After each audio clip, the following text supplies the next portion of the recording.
Assalamualaikum warahmatullahi wabarakatuh. Waalaikumsalam warahmatullahi wabarakatuh. Selamat pagi. Pagi. Selamat pagi. Pagi. Selamat pagi. Pagi. Alhamdulillah ya, kita hari ini cerah. Kalian harus semangat untuk yang namanya belajar sejarah. Ya. Nah, keadaan kalian bagaimana hari ini? Sehat semuanya? Alhamdulillah. Nah, untuk memulai pelajaran kita di kali ini, alangkah baiknya kita berdoa dulu. Maka KM untuk memimpin doa dan bisa untuk pelajaran ini siap. Maka KM Cukup bersiap. Siap. Sebelum KPM adalah kita berdoa dan mati mulai.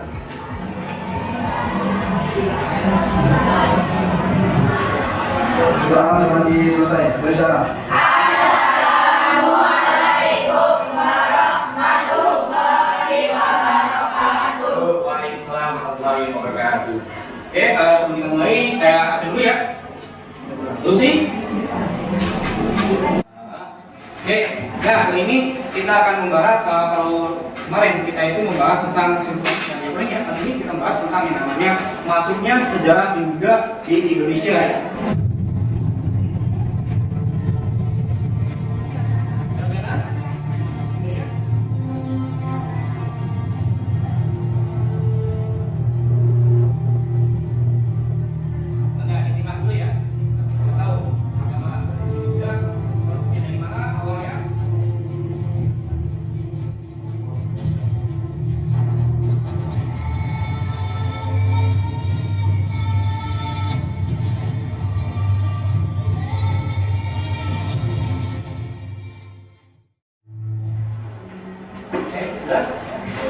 Nah, kalian sudah tahu asal-muasal yang namanya ajaran agama Hindu itu dari mana?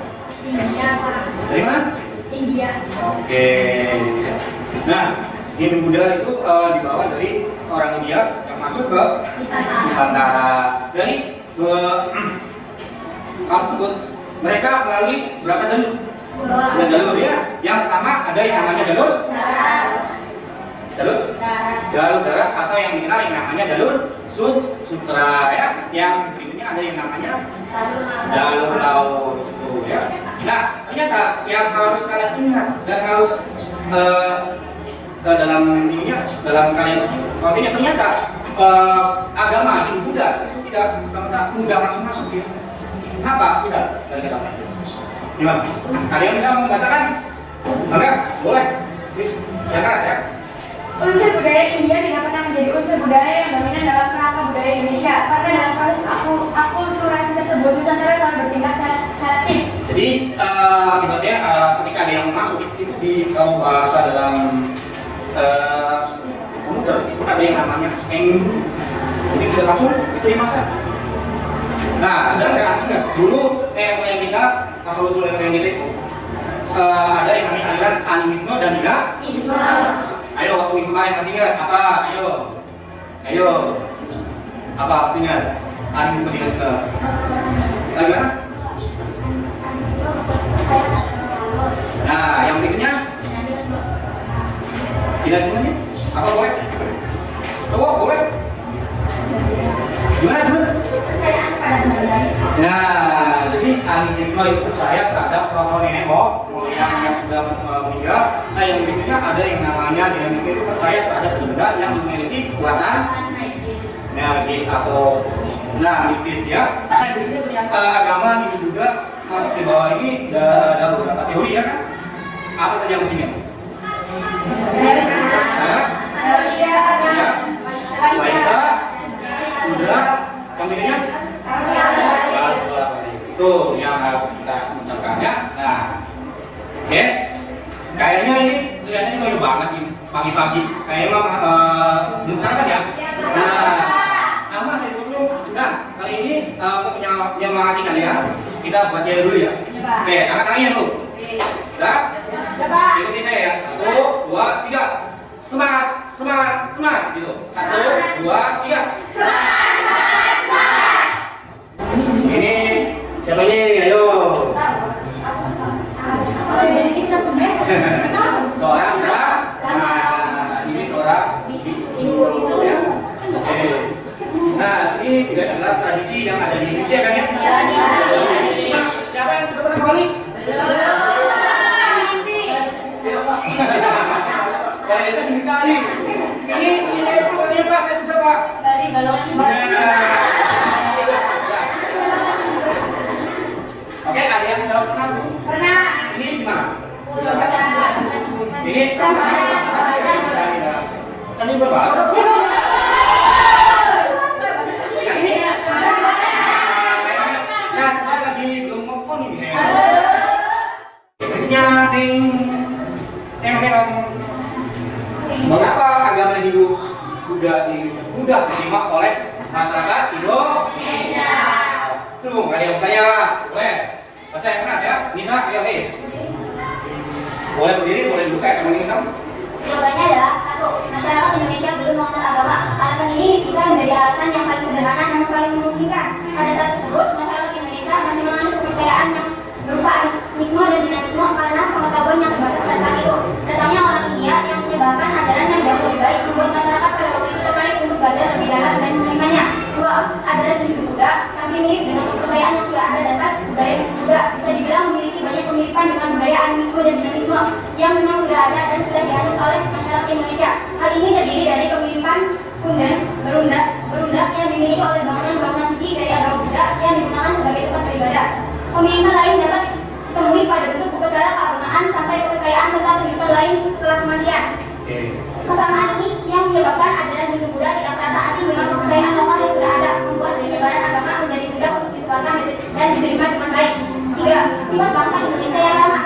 Masyarakat Indonesia memang sering dikenal dengan wataknya yang ramah dan menerima pendatang. Saat para pendatang dan ahli agama masuk ke Indonesia, masyarakat dengan mudah menerima mereka dengan segala bentuk keterbukaan.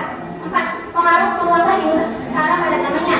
Pengaruh penguasa yang berjaya pada masa itu mendukung penyebaran Hindu Buddha menjadi lebih mudah. Pada saat itu, masyarakat menganggap bahwa raja-raja yang ada adalah putusan Tuhan dan membuat masyarakat mudah patuh pada perintah raja-raja tersebut. Oke, tenang dulu.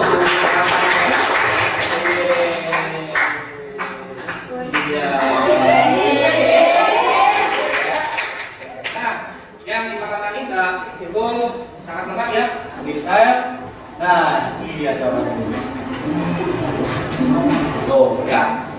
Faktor-faktor yang menyebabkan agama dan budaya yang di Indonesia salah satunya adalah sejalan dengan budaya yang ada di Indonesia sebelum Hindu Buddha masuk ke Indonesia. Tadi yang sudah saya katakannya bahwa nenek moyang kita itu sebelum ada Hindu Buddha masuk aliran itu ada animisme dan dinamisme.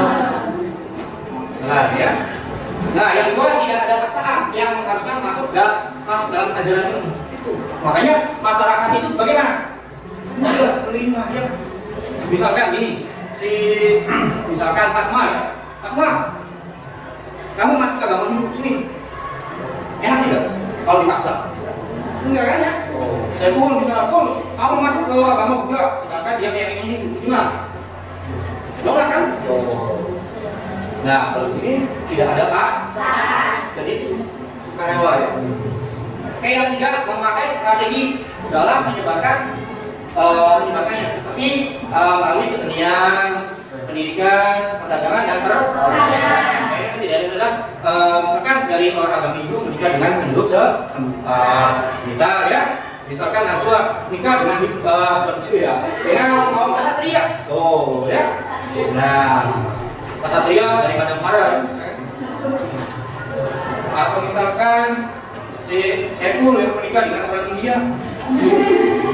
Dia akan pergi dulu ke sana India di sana sambil berdagang ternyata ketemu dengan Anita Bachchan misalnya. Dia suka nikah dibawa pulang. Akhirnya terjadi yang namanya sebuah perdagangan. Sama dari perdagangan dengan dari perdagangan ternyata mereka juga menyebarkan agama dengan yang namanya dakwah. Pendidikan yang berikutnya adalah kesenian. Contoh kesenian yang dipakai agama Hindu itu apa tadi? Wayang. Ya kan ya? Udah paham di sini? Ada yang tanya nggak kali? Nggak ada. Oke. Kalau nggak ada, kita masuk yang pertanyaan kedua tadi masih kan? Tuh. Ceritakan tokoh-tokoh yang berjasa dalam penyebaran agama Hindu Buddha di Indonesia ya. Ayo. Tuh. Ya, Boleh, ada semua. biasanya ada teori Brahmana. Fadil mengajukan keberatan baik terhadap teori Satya atau teori Vaishya. Keberatan pertama adalah mengenai kolonisasi. Suatu kolonisasi yang melibatkan pertunakan oleh golongan Satya tentunya akan dicatat sebagai suatu kemenangan. Namun catatan itu tidak ditentukan dalam sumber tertulis di India. Di Indonesia pun tidak dicantumkan prasasti sebagai bukti adanya penaklukan. Selain itu, suatu kolonisasi selalu disertai oleh pindahan segala unsur masyarakat dari tanah asal, misalnya sistem kasta, kerajinan batu rumah, tata kota, bahasa, pergaulan, dan sebagainya. Nah, coba lagi, boleh. Teori Ksatria Raden Majumdar berpendapat bahwa tingginya kerajaan Hindu di Indonesia disebabkan oleh peranan kaum ksatria atau prajurit India. Para prajurit India juga mendirikan koloni. Selanjutnya ada teori sudra. Teori sudra dikembangkan oleh Van Faber. Menurut teori ini, di India banyak terjadi perang. Dengan demikian, banyak pula tawanan perang. Indonesia dijadikan sebagai tempat pembuangan bagi tawanan-tawanan perang. Para tawanan perang itulah yang menyebabkan keberadaan Hindu di Indonesia. Yang selanjutnya ada teori arus balik. Bos sesuai pendirian dengan Van Faber bertolak dari sifat unsur-unsur budaya India yang diamatinya adalah budaya Indonesia. Ia juga berpendapat bahwa proses Indianisasi di Indonesia dilakukan oleh kelompok cendekiawan dalam masyarakat, yaitu para administrator atau ruler. Untuk mengamati proses yang terjadi antara budaya Indonesia dan India, Bosch menggunakan istilah penyuburan. Ia melihat dua jenis proses penyuburan. Penyuburan pertama dan kemungkinan telah terjadi lebih dahulu adalah proses melalui pendeta agama Buddha. Awal hubungan dagang antara Indonesia dan India bertepatan pula dengan perkembangan pesat dari agama Buddha. Biksu-biksu agama tersebut menyebar ke seluruh penjuru dunia melalui jalur-jalur perdagangan tanpa menghiraukan kesulitan-kesulitannya. Mereka mendaki pegunungan Himalaya untuk menyebarkan agamanya di Tibet. Dari Tibet kemudian melanjutkan dakwahnya ke utara hingga akhirnya sampai ke Cina. Kedatangan mereka biasanya telah diberitakan terlebih dahulu. Setelah mereka tiba di tempat tujuan, biasanya mereka berhasil bertemu dengan kalangan bangsawan istana. Dengan penuh ketekunan para biksu ini mengajarkan agama mereka. Selanjutnya dibentuklah sebuah sangga dengan biksu-biksunya. Melalui biksu ini timbul suatu ikatan dengan India, tanah suci atau agama Buddha. Kedatangan biksu-biksu India di berbagai negeri ternyata mengundang arus balik biksu dari negeri-negeri itu ke India. Para biksu kemudian kembali dengan membawa kitab-kitab suci, relik, dan pesan-pesan. Bosch menyebut sejarah ini sebagai gejala arus balik. Aliran agama lain dari India yang meninggalkan pengaruh di Indonesia adalah agama Hindu. Berbeda dengan agama Buddha, para Brahmana agama Hindu tidak dibebani kewajiban untuk menyebarkan agama Hindu. Hal ini karena pada dasarnya seseorang tidak dapat menjadi Hindu, tetapi seseorang itu lahir sebagai Hindu. Oke, tepuk tangan dulu.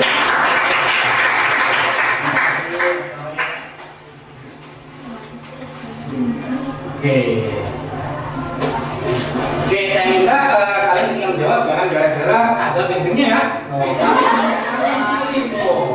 Nah, bembengnya ini hadiahnya hanya sebagai yang namanya penyemangat. Bola, kenapa bola? Kayaknya sedih terus. Apa lo?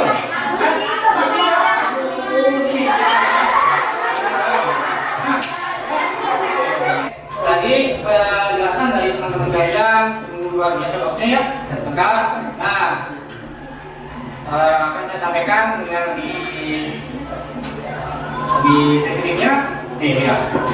Ya, tadi yang dibacakan oleh Nasma, Lucy, Nani, Fatma, sama Sepul ya. Nih. Ada yang namanya agama prateori ada teori ada teori ada teori Sudra. Oke, lihat berikutnya apa yang contoh berikutnya ya. Tuh, ya kan? Siapa Pak? Beliau. Ini pendur. Seorang ya, yang menyampaikan agama Hindu ke Indonesia ya. Teori dikembangkan oleh yang namanya Pandur. Oke, dan ini menyatakan bahwa agama Hindu masuk ke wilayah Indonesia dibawa oleh kaum Brahmana. Sebab mempunyai hak untuk membaca kitab suci Veda sehingga hanya kelas agama lah yang memahami ajaran agama itu secara utuh dan benar. Jadi selain di bawahnya kaum Brahmana yang ini tidak boleh. Misalnya Saiful, ini kan anak buahnya dari di bawahnya Brahmana ya. Itu tidak boleh menyampaikan. Harus orang Brahmananya langsung. Biar apa tujuannya? Biar fokus, biar tidak tersesat ketika menerima ajaran agama Hindu. Ya. Jadi tidak boleh seperti itu ya. Harus orang Brahmana. Oke, lanjut. Ya. Lanjut lagi nih di bawahnya. Tuh, teori kesatria. Seorang kesatria ya. Ini dikemukakan oleh yang namanya oleh Nehru dan Majumdar. Yang ini menyatakan bahwa penyebaran agama dan budaya Hindu ke wilayah Indonesia dilakukan oleh orang India.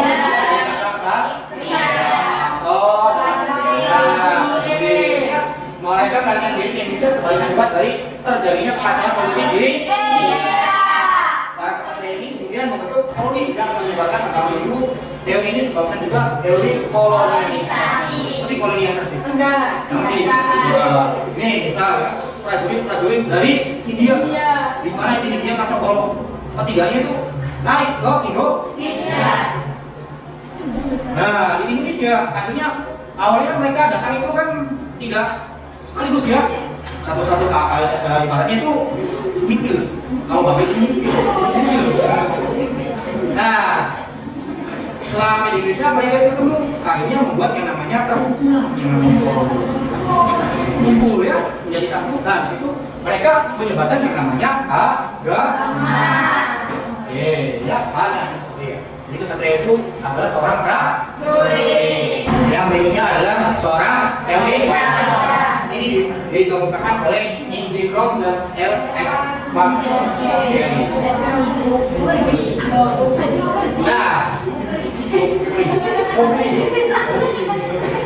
Nah, teori ini menyatakan bahwa penyebaran agama Hindu itu di Indonesia dibawa oleh orang-orang Arab. Jadi awalnya mereka datang ke Indonesia itu dengan ada yang namanya berdagang. Ternyata sambil berdagang sambil berdakwah. Bisa ya, Nazwa ya orang India ya, aku cepet-cepet aja. Nah, dari sana membawa yang namanya kain sutra datang ke Indonesia di apa namanya? Didagangkan ya. Nah, ternyata Nazwa ini di Indonesia itu ketika pulang lagi ke sana itu tidak kampus. Kembali ke India. Jadi membeli yang ada di Indonesia. Contoh, yang diambil itu misalkan bibit minyak wangi itu dari mana? Dari pohon gahar. Pohon gahar asalnya dari itu minyak wangi. Nah, mereka beli terus kemudian kembali ke sana. Jadi pulang pergi itu mereka berdagang itu membawa barang. Jadi kalau untuk transportasi ada. Nah, jadi kalau kalian mau nanti berdagang, istrinya itu ketika mau menjual barang nanti dari sana dan tempat itu kita harus bawa barang nanti dijual lagi di tempat itu. Itu yang akan menguntungkan.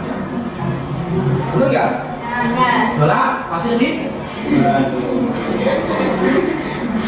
Oke ya, lanjut. Paham ya? Jadi di luar sini yang menyebarkan agamanya adalah para pedagang.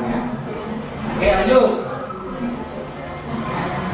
Ada yang berikutnya adalah teori sudra. Sudra itu siapa? Rakyat biasa. Apa? Teori ini menyatakan bahwa penyebaran agama Hindu di Indonesia dibawa oleh orang-orang India yang berkasta sudra. Mereka mencari kehidupan yang lebih baik. Tahu yang namanya sudra? Lebih daripada rakyat biasa. Kalau yang namanya budak kan budak itu, nah yang namanya budak itu bisa dijual beli. Bisa ya. Bisa ini seorang misal ya. Bisa ini budak ya. Nah, ternyata bisa ini budaknya dari Inggris. Ternyata yang namanya Nisa ini makanya banyak, makanya dijual kepada yang namanya Fatmawati. Nah, saya ini punya budak, saya rugi terus, kenapa rugi? Makanya banyak. Akhirnya dijual. Yang namanya budak itu sangat, makanya ketika ada Rasul kita untuk menghilangkan yang namanya budak itu tidak larang. manusia itu memiliki hak untuk hidupnya bebas. Tahu yang namanya budak? Dan terus lebih daripada pembantu. Kalau pembantu dapat gaji, sedangkan budak dapat dapatnya tindasannya saja. Tindasan. Kalau nggak cocok gambar. Kalau nggak dia nggak mau kerja, nggak dikasih makan. Itu yang namanya budak. Makanya perbudakan itu di Indonesia tidak diperbolehkan karena akan melanggar yang namanya kemanusiaan. Karena tidak layak, tidak memanusiakan manusia. Kita kalau misalkan masalah budak, kita akan saja berdiri kita sendiri kan. Bahwa yang namanya budak, misalkan kita enak tidak? Tidak. Ada yang enak? Tidak. Kayak itu kayak lama. Ketular kelas. Oh ya. Oke. Nah, jadi budak-budak ini pergi ke Indonesia, mereka mencari kehidupan yang lebih. Ternyata di Indonesia juga menyebarkan agama. Oh ya. Berikutnya yang terakhir ada yang namanya teori arus balik. Teori balik itu gimana? Ada yang bisa menjelaskan? Jadi yang namanya teori arus balik itu orang Indonesia sendiri yang mengajarkan tentang agama tersebut. Contoh, misal saya contoh si Yuda ini asal orang Indonesia dulu, misalkan ini adalah dari kerajaan Kutai. Punya siapa? Dia berdagang ke India. Ternyata sambil berdagang juga sambil menimba ilmu. Di India juga dia menikah dengan kucing-kucing matahari juga. Pulang ke Indonesia, menyebarkan agama. Itu yang namanya teori arus balik. Udah paham ya? Paham. Kalau teori mana berarti mana yang menyebarkan ya? Teori kesatria berarti prajurit yang menyebarkan. Yang berikutnya adalah Waisa. Waisa berarti adalah para pedagang ya. Yang berikutnya adalah teori juga. Yang menyebarkan itu adalah orang yang terakhir adalah arus balik. Bagaimana arus balik? Jadi orang Indonesia sendiri yang menyebarkan agama. Paham ya? Paham. Terkait? Tidak. Oke. Ya kali ini saya minta kalian itu membentuk kelompok. Nah, kita ada jumlahnya berapa tadi? 20 ya. Nah, nanti kalian membentuk kelompok dibagi menjadi 5. Berapa orang tadi? 4 kelompok. Jadi satu kelompok isinya 4 orang ya. Nah, nanti kalian membahas tentang teori-teori yang sudah saya bagi. Contoh yang pertama ada yang namanya Brahmana itu adalah kelompok 1 ya. Yang kedua adalah dari Ksatria kelompok 2, Waisa kelompok 3, Sudra adalah kelompok 4, arus balik adalah kelompok 5. Nanti kalian cari di internet, di buku ya, di mana saja ya. Yang penting kalian jangan mencarinya di pasar. Oh ya barangkali ya, ada orang lewat. Nah, cepat bentuk ya 4 orang. Ya, udah, so. Ayo. Nah, dan pas. So, sini.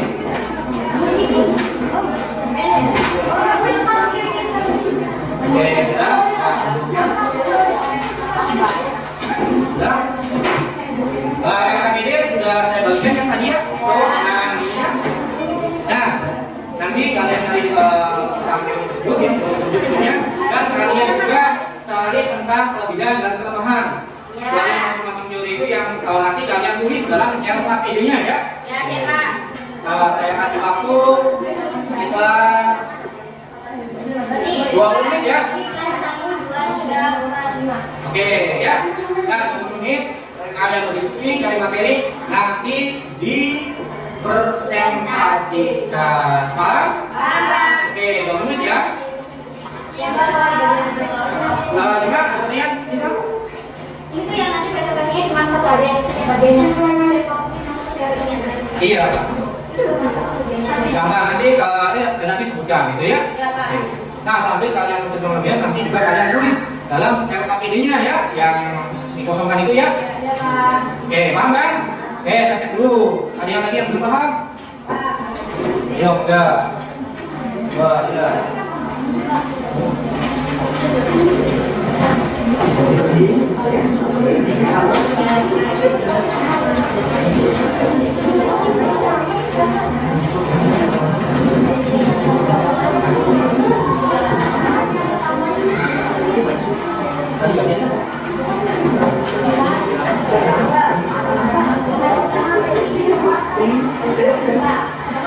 Oke, lagi banyak. Gimana?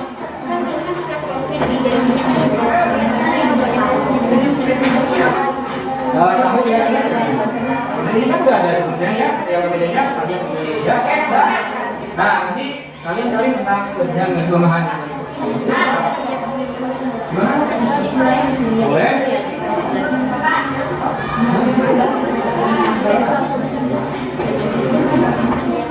Mana? Jadi kita presentasi kalian boleh berdiam ya. Ini mana? Oh, akan setia ya. Lagi boleh? Gimana?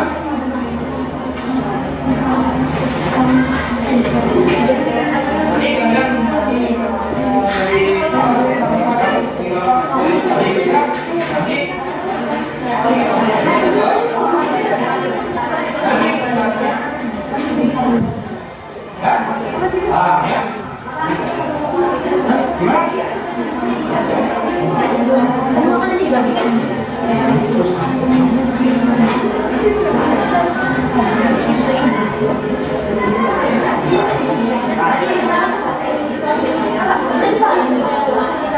Oke, paham ya? Jadi masih tadi boleh. Mana?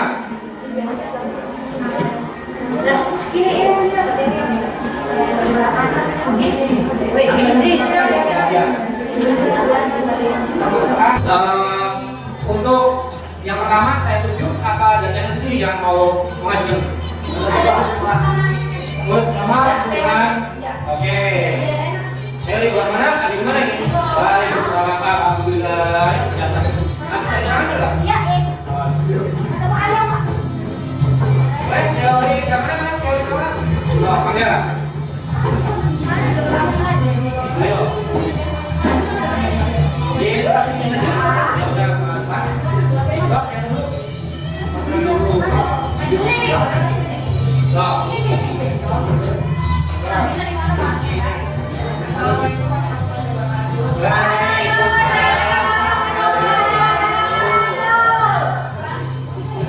Ya, sorry. Ya, sip, betul. Jangan lupa. Ya, enggak. Saya lagi semangat. Oke? Iya, dulu. Assalamualaikum warahmatullahi wabarakatuh.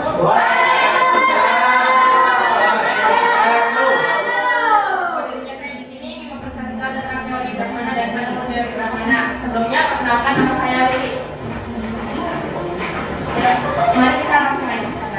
Maka, santai ya. Ada yang beda ya. Teori Brahmana sangat Saya ucapkan banyak terima kasih. Ternyata kelompok 1 sampai 5 tentang pembahasan ada Brahmana, Ksatria, Manisha, Sudra, dan Kostori. Semangat, bagus sekali ya. Ya, Pak. Oke, sekali tepuk tangan buat kita semuanya. Oke, ada satu ya.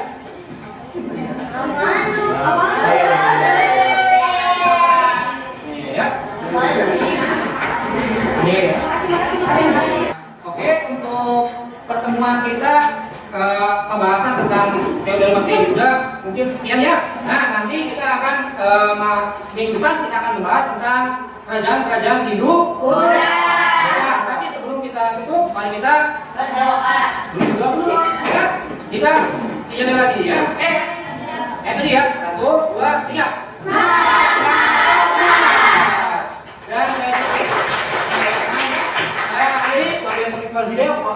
Wassalamualaikum warahmatullahi wabarakatuh.